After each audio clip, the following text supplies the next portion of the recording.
ఓం శాంతి. అందరూ సంతోషంగా ఉన్నారా? ఈ రోజు మనం చాలా అద్భుతమైన విషయం గురించి మాట్లాడబోతున్నాము. ముఖ్యంగా ఈ అంశం గురించి మాట్లాడినది కీర్తిక గోవిందసామి. ఈ సోదరి మొదట కీర్తి హిస్టరీ అనే ఛానల్ను ప్రారంభించారు. ఆ తర్వాత తన పేరు మీదకే కీర్తిక గోవిందసామి అని మార్చుకున్నారు. ఎందుకంటే ప్రారంభంలో ఆమె చరిత్రను మాత్రమే కవర్ చేసేవారు. ఇప్పుడు చాలా విషయాల గురించి మాట్లాడుతున్నందున ఆమె పేరు మార్చుకున్నారని నేను అనుకుంటున్నాను. కొందరిని చూసినప్పుడు వారు ఏ రంగానికి చెందినవారైనా మనకు ఒక ఆకర్షణ ఉంటుంది. మనం వెంటనే చెప్పేస్తాము, వీరు ప్రసిద్ధులు అవుతారని. దానికి ఏ కారణం ఉండదు. మనం వారి ప్రతిభను కూడా చూసి ఉండకపోవచ్చు. వారు ఆ సమయంలో దానిని ప్రదర్శించి కూడా ఉండకపోవచ్చు. కానీ వారిలో ఏదో ఒకటి ఉంటుంది. ఏదో ఒకటి మనల్ని ఆకర్షిస్తుంది. అలాంటి ఒక సోదరియే ఈ కీర్తిక గోవిందసామి. ఎందుకంటే ఆ కీర్తి హిస్టరీ చూసినప్పుడే ఈమెలో ఏదో ఉంది అని ఖచ్చితంగా అనిపించింది. ఇలా చాలా మందికి అనిపించింది అనే విషయం ఆమె ఛానల్ ప్రారంభించిన 1.5-2 సంవత్సరాలలోనే ప్రధాని మోదీ చేతుల మీదుగా నేషనల్ క్రియేటర్ అవార్డు అందుకోవడం ద్వారా స్పష్టమైంది. కీర్తిక గోవిందసామి అని పేరు ప్రకటించిన వెంటనే అంతటి హర్షధ్వానాలు వినిపించాయంటే భారతదేశంలో చాలామంది ఆమె చేత ఆకర్షితులయ్యారని అర్థం. కానీ సరిగ్గా దేనివల్ల ఆ ఆకర్షణ ఉందో మనం చెప్పలేము. ఆమె మాట్లాడే శైలా లేదా ఆ రూపమా? ఆమె చాలా తెల్లగా కూడా ఉండరు. తమిళనాడు అమ్మాయి, అది చాలా ముఖ్యమైన విషయం. నిజానికి తమిళనాడు నుండి జాతీయ స్థాయిలో ప్రసిద్ధి చెందిన ఏకైక మహిళ ఆమె మాత్రమే. తమిళనాడు నుండి ఒక అమ్మాయి జాతీయ స్థాయిలో రాణించడం గర్వకారణమైనప్పటికీ ఆమె తప్ప మరెవరూ రాణించలేకపోవడం విచారకరమైన విషయం. ఈరోజు మనం చూడబోయే అంశం ఆ సోదరి చివరిగా పోస్ట్ చేసిన వీడియో. ఎందుకురా మగవాళ్లంతా ఇలా ఉన్నారు అనే అర్థంతో ఒకను ఇంగ్లీష్లో పెట్టారు.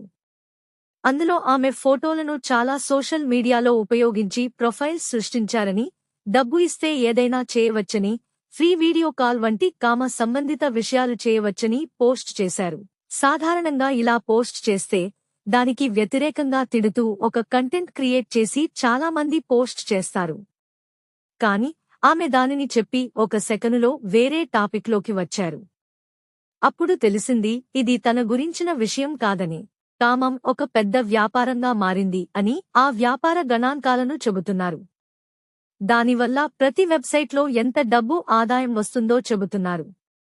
ఇంకో విషయం, తమిళనాడుకు చెందిన ఒక సోదరి అకస్మాత్తుగా ఒక అశ్లీల కార్యం చేసి రాత్రికి రాత్రే ఫేమస్ అయ్యారని చెబుతున్నారు. అలాగే స్నాక్స్ రివ్యూ చేసే ఇర్ఫాన్ లాంటి మరో సోదరి క్రమంగా కామ సంబంధిత విషయాలు చేయడం ప్రారంభించారని చెప్పారు. ఇలా చాలా వెబ్సైట్స్, యూట్యూబ్తో సహా తప్పుడు పనులు చేసి బాగా సంపాదిస్తున్నారు.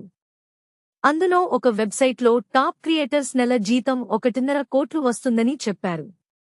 అలాంటి వ్యాపారం ఉండటం వల్ల ఆ వైపుకు మళ్లుతున్నారని తెలిపారు. ఆ వీడియో సారాంశం ఏమిటంటే, స్నాక్స్ రివ్యూ చేసే ముస్కాన్ అనే సోదరి ఇప్పుడు అశ్లీల విషయాల్లోకి వెళ్ళిందని, రేపు మీ కూతురు, మీ పిల్లలు, మీ భార్య కూడా మరో ముస్కాన్గా మారవచ్చని జాగ్రత్తగా ఉండమని హెచ్చరించారు. ఎందుకంటే ఎక్కడ డబ్బు, కీర్తి ఉన్నాయో అది నేను ఎందుకు చేయకూడదు అని సహజంగానే అనిపిస్తుంది. అలా మహిళలు తమ శరీరాన్ని మూలధనంగా పెట్టి సంపాదిస్తున్నారు. కానీ ఈ డబ్బు ఇచ్చేది పురుషులు. కాబట్టి ఆ పోస్ట్ పురుషులకు ఒక హెచ్చరికగా పెట్టారు. అందులో ఒక ముఖ్యమైన విషయం చెప్పారు, అది చాలా ఆలోచించాల్సిన విషయం. ఒకప్పుడు ఇలాంటి అశ్లీల విషయాలు చూడాలంటే ఊరి బయట ఉన్న ఒక థియేటర్కు వెళ్లి చూసేవారు. అది కూడా ఎవరికీ తెలియకుండా వెళ్లేవారు. అందులో ఒక భయం, అవమానం ఉండేవి. ఇప్పుడు అవేవీ లేకుండా సాధారణీకరించేశారు. అందుకే ఇప్పుడు అన్నీ వ్యాపారం అయిపోయాయి. కొంచెం అవమానం, సిగ్గు అవసరమే అని చెప్పారు. సినిమాల్లో కూడా మంచి కుటుంబ పాత్రలు, డీసెంట్ డ్రెస్సులు వేసుకునే నటీమణులు కూడా ఏదో ఒక సమయంలో అశ్లీలంగా నటించారు. కొందరు మొదట అలాగే నటించి ఏదో ఒక మంచి పాత్ర హిట్టవగానే మారిపోతారు. చాలామంది ప్రసిద్ధ నటీనటులు అలాగే అయ్యారు. దీనికి వ్యతిరేకంగా కూడా జరిగింది. మంచి నటనతో మొదలుపెట్టి తర్వాత అశ్లీల విషయాల్లోకి వెళ్లిపోయారు. కారణం, ఏది అమ్ముడుపోతే ఆ వైపు వెళ్లిపోతున్నారు. అంటే దేనిలో ఆదాయం వస్తుందో దాని వైపు వెళ్తున్నారు. నాకు ఇష్టమైన తమిళ చిత్ర దర్శకుడు కాదల్ కోట్టై అగత్యన్. ఆయన తీసిన కాదల్ కోట్టై, గోకులతిల్ సీతై వంటి చిత్రాలు అద్భుతంగా ఉంటాయి. కాని ఆయనే కొన్ని చిత్రాలు చాలా అశ్లీలంగా తీశారు. ఆయన ఇలా తీశారా అని ఆశ్చర్యపోయేలా ఉంటాయి. బహుశా మంచి చిత్రాలు విజయవంతం కాకపోవడంతో నిరాశతో అలాంటి చిత్రాలు తీయడం మొదలుపెట్టారని అనుకుంటున్నాను. కాని ఏమైనా సరే, నేను పట్టుదలగా మంచి విషయాలే చేస్తాను, చేయలేకపోతే ఆ రంగాన్నే వదిలేస్తాను అనేవాళ్లు కూడా ఉన్నారు. దానికి ప్రసిద్ధ ఉదాహరణ దర్శకుడు విసు. ఆయన చిత్రాలు కుటుంబంతో కలిసి చూసేలా ఉంటాయి, మంచి సందేశం ఉంటుంది. ఆయన అకస్మాత్తుగా చిత్రాలు తీయడం మానేశారు. బహుశా ఆయనకు కూడా ఇలాంటి సమస్యలు వచ్చి ఉండవచ్చు. కాని ఆయన అశ్లీల విషయాల వైపు వెళ్లలేదు. మాజీ ముఖ్యమంత్రి ఎన్టీఆర్ కూడా దీని గురించి హెచ్చరించారు. ఒక సినిమా ఫంక్షన్లో ఆయన ముఖ్యమంత్రిగా ఉన్నప్పుడు, ఇప్పటి చిత్రాలలో అశ్లీలాన్ని మూలధనంగా పెట్టి తీస్తున్నారు, అది ఒకానొక సమయంలో ఎక్కడికి దారితీస్తుందో మీకు తెలియదు. ఇప్పుడు అశ్లీలాన్నే మూలధనంగా పెట్టి తీస్తే, ఒక సమయం తర్వాత దేనితోనూ సంతృప్తి చెందక మనిషి దేనిని వెతుకుతాడు అని ఆలోచించండి అని హెచ్చరించారు. ఒక చిన్న వైఫల్యం తప్పుడు మార్గం వైపు నడిపిస్తుంది. పార్థిబన్ కూడా మొదట మంచి చిత్రాలు తీసి, అవి ఆడకపోవడంతో పూర్తిగా ద్వంద్వార్థ సంభాషణలున్న చిత్రాలు తీయడం మొదలుపెట్టారు. అది ఆయనకు ఒక బ్రాండ్గా మారిపోయింది. ఇలాగే ప్రపంచం చెడిపోతుంది. అవకాశాలు మీరు కిందికి దిగితేనే ఇవ్వబడతాయి అనే ఒక చెక్ పాయింట్ ఉన్నప్పుడు చాలా మంది దిగిపోతారు. అందరూ దిగినప్పుడు సమాజమే అలా ఉందని ఒక సాధారణీకరణ జరుగుతుంది. పురుషుల కామానికి బానిసయ్యే గుణాన్ని ఆధారం చేసుకుని పెద్ద వ్యాపారం నడుస్తోంది. నిజానికి అన్ని వ్యాపారాలు అలాగే నడుస్తున్నాయి. సబ్బుల ప్రకటనల నుండి అన్నిటికీ స్త్రీని అశ్లీలంగా చూపించడం జరుగుతోంది. విదేశాలలో ఒక నటి స్నానం చేసిన నీటితో తయారు చేసిన సబ్బును లాంచ్ చేస్తే అది విపరీతంగా అమ్ముడైపోయిందట. ఒక సోదరి తన కాళ్లను మాత్రమే ఫోటో తీసి ఒక వెబ్సైట్లో పెట్టి చాలా డబ్బు సంపాదించిందట. అంటే పురుషులు స్త్రీ కాళ్లను చూడాలనే మోహాన్ని తీర్చుకునేలా ఒక వ్యాపారం నిర్మించుకున్నారు. అదేవిధంగా పురుషుడి కామాన్ని తీర్చడానికి వర్చువల్ ఏఐ గర్ల్ ఫ్రెండ్ అనే వెబ్సైట్లు చాలా సంపాదిస్తున్నాయి. అబద్ధమని తెలిసి పురుషులు ఏఐ గర్ల్ ఫ్రెండ్ను ఎందుకు వెతుకుతున్నారంటే, పురుషులు అశ్లీల చిత్రాలకు బానిసలై నిజ జీవితంలో ఒక స్త్రీ వద్ద అలాంటివి దొరకనప్పుడు నిరాశ చెందుతున్నారు. కాబట్టి తన ఫాంటసీలను తీర్చుకోవడానికి, అది అబద్ధమైనా సరే డబ్బు ఇవ్వడానికి సిద్ధంగా ఉన్నాడు. పూర్వం పురుషులకు స్నేహితుల బృందాలు ఉండేవి, ఇప్పుడు అలా లేదు. ఒంటరిగా ఉంటున్నాడు, అందుకే అతనికి ఒక తోడు కావాలి. చిన్నప్పటి నుండి ఒక స్త్రీని పొందడమే పెద్ద లక్ష్యంగా, పెద్ద హీరోయిజంగా ఈ సమాజం బోధిస్తుంది. స్నేహితుల మధ్య కూడా, వాడికి ఆ గర్ల్ ఫ్రెండ్ ఉంది, వాడు అదృష్టవంతుడు వంటి మాటలు వింటూ ఒక స్త్రీని పొందడమే పెద్ద విషయం అని అతని మనసులో నాటుకుపోతుంది. సినిమాల్లో కూడా అంతే. ఇది గత తరానికి సంబంధించినది. ఇప్పుడు మహిళలు కూడా బాయ్ ఫ్రెండ్ ఉంటేనే గొప్ప అని అనుకుంటున్నారు. 9వ తరగతి చదివే ఒక అమ్మాయి, తన క్లాస్లో అందరికీ బాయ్ ఫ్రెండ్స్ ఉన్నారని, తనకు మాత్రమే లేడని తల్లి దగ్గర ఏడ్చిందట. కాబట్టి ఈ సమాజం, సినిమాలు కలిసి వారిని అలా మారుస్తున్నాయి. దీనికి కారణం సమాజం చెప్పడం వల్ల మాత్రమే అతను మారడం లేదు. ఆ బలహీనత ఇప్పటికే అతనిలో ఉంది. ఈ విషయాలు దానిని ప్రేరేపిస్తున్నాయి, అంతే. సహజంగానే స్త్రీ పురుషుల మధ్య మాట్లాడే విధానం నుండి ప్రతిదీ భిన్నంగా ఉంటుంది. ఈ భిన్నత్వం సహజంగానే పురుషుడిని స్త్రీ వైపు ఆకర్షిస్తుంది. అతను అశ్లీల విషయాలకు గురికాకపోయినా కూడా ఈ ఆకర్షణ పురుషునికి స్త్రీ పట్ల చిన్నప్పటి నుండే ఉంటుంది. మనిషి పక్షులను, జంతువులను, ప్రకృతిని ఆరాధించినట్లే స్త్రీని కూడా ఆరాధిస్తాడు లేదా ఆమెపై మోహితుడవుతాడు. కాని ఆశ్చర్యకరమైన విషయం ఏమిటంటే, ఒక వస్తువు అతనికి దొరకనంత వరకే దానిపై మోహం ఉంటుంది. అది దొరికిన తర్వాత ఆ మోహం పోతుంది. చాలా వివాహాలు విఫలం కావడానికి ఇదే ముఖ్య కారణం. భార్య మీద ఉన్న మోహం మాత్రమే పోతుంది, కాని ఇతర స్త్రీల మీద ఉన్న మోహం పోదు. అది అలాగే ఉంటుంది. నిజానికి ఈ కామ ఆకర్షణ పూర్వ జన్మల నుండి వస్తుంది. అందుకే చాలా చిన్న వయసులోనే ఆ ఆకర్షణను గలుగుతున్నాము. దీనికి కారణం డోపమైన్ అని కీర్తికతో సహా చాలామంది చెబుతారు. అశ్లీల విషయాలలో పాల్గొన్నప్పుడు డోపమైన్ ఎక్కువగా స్రవిస్తుంది. అదే మిమ్మల్ని బానిసలుగా చేస్తుందని అంటారు.